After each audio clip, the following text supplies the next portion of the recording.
bertekad keras untuk membangun suatu pemerintahan yang bersih, yang bebas dari korupsi.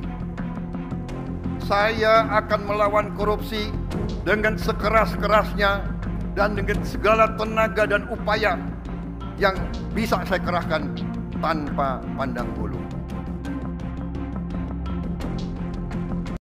Langkah Presiden Prabowo Subianto dalam mengatasi kasus korupsi sepertinya akan semakin terjal karena yang terbaru kita mendapatkan sebuah informasi bahwasanya PDI Perjuangan secara terang-terangan menolak vonis penghilangan nyawa bagi para koruptor. Tentu saja ini sangat disayangkan mengingat kita benar-benar tengah gencar untuk memberantas kasus-kasus korupsi di Indonesia dan tentu saja untuk melahirkan sebuah efek jera tentunya diperlukan vonis yang kejam sekalipun.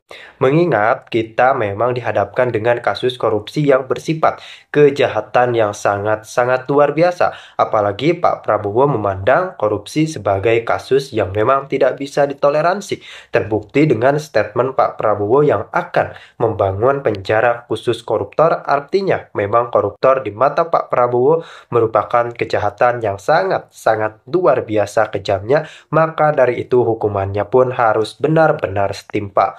Namun bagaimana kok PDI Perjuangan menolak hukuman penghilangan nyawa tersebut? Tentunya setiap partai kita semua tahu bahwa memiliki aturan mainnya tersendiri. Namun tentunya ya kita pertanyakan juga kenapa kok menolak, karena bagaimanapun juga sebuah hukuman apalagi terkait kasus korupsi benar-benar harus dijalankan dengan seadil-adilnya. Kita tidak boleh menutup mata. Negara-negara lain pun, apalagi negara maju, memiliki hukuman yang sangat kejam bahkan sangat-sangat setimpal bagi para koruptor di negara mereka. Nah, untuk Indonesia sendiri memang memiliki hukuman terkait mengatasi kasus korupsi dan tentu saja vonis-vonis di dalamnya. Namun, yang namanya hukum tentunya patut dievaluasi. Bagaimana? Hukumnya masih ada, hukumnya tetap ada, tapi kok kasus korupsinya terus terjadi. Nah, inilah yang harus kita kritik dan inilah konsep yang memang sepertinya benar-benar harus dirombak. Terutama Pak Prabowo pun sudah memperlihatkan hal tersebut. Terlihat ketika saat vonis 6,5 tahun kepada salah satu pelaku korupsi yang merugikan negara sampai ratusan triliun, Pak Prabowo meminta para hakim untuk naik banding dan ini semakin memperlihatkan bagaimana Pak Prabowo tidak terlalu puas dengan hukum-hukum yang memberikan vonis kepada koruptor. Maka dari itu, kita patut nantikan bagaimana manuver Pak Prabowo di tengah penolakan vonis penghilangan nyawa dari PDI Perjuangan tersebut. Bertekad keras untuk membangun suatu pemerintahan yang bersih, yang bebas dari korupsi. Saya akan melawan korupsi dengan sekeras-kerasnya dan dengan segala tenaga dan upaya yang bisa saya kerahkan tanpa pandang bulu.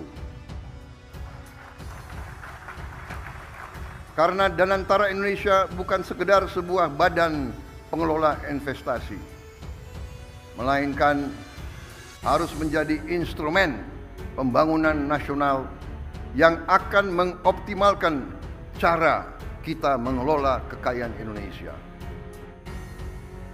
Jangan salah, apa yang kita luncurkan hari ini bukan sekedar sebuah dana investasi, melainkan instrumen alat pembangunan nasional yang harus bisa mengubah cara kita mengelola kekayaan bangsa demi kesejahteraan seluruh rakyat Indonesia.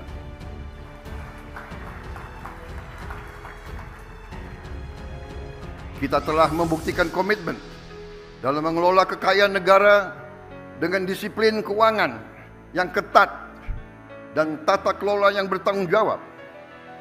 Dalam 100 hari pertama pemerintah yang saya pimpin, kami berhasil mengamankan lebih dari 300 triliun rupiah, hampir 20 miliar dolar dalam bentuk tabungan negara, dana yang sebelumnya terhambat oleh inefisiensi, korupsi, dan belanja-belanja yang kurang tepat sasaran. Kini dana tersebut akan dialokasikan untuk dikelola oleh Danantara Indonesia, diinvestasikan dalam 20 atau lebih proyek-proyek nasional sebagai bagian dari industrialisasi kita dan hilirisasi kita. Proyek-proyek yang berdampak tinggi yang akan menciptakan nilai tambah yang signifikan untuk bangsa kita, menciptakan manfaat nyata, lapangan kerja yang bermutu, dan kemakmuran yang berjangka panjang bagi masyarakat Indonesia. Kita tidak mau lagi menjual sumber alam kita murah. Kita tidak mau jadi sumber raw material bagi bangsa lain. Kita bertekad ingin menjadi negara maju. We have already proven our commitment to managing Indonesia's wealth and assets with very careful financial discipline and responsible governance. In our first 100 days, my administration secured over $20 billion in savings, funds that were once trapped in inefficiency, corruption, misallocation, but will now be channeled into 20 high-impact national projects, creating real long-term benefits for our people. Saya bersama pemerintah yang saya pimpin didukung oleh koalisi yang solid, bertekad keras untuk membangun suatu pemerintahan yang bersih, yang bebas dari korupsi. Saya akan melawan korupsi dengan sekeras-kerasnya dan dengan segala tenaga dan upaya yang bisa saya kerahkan tanpa pandang bulu.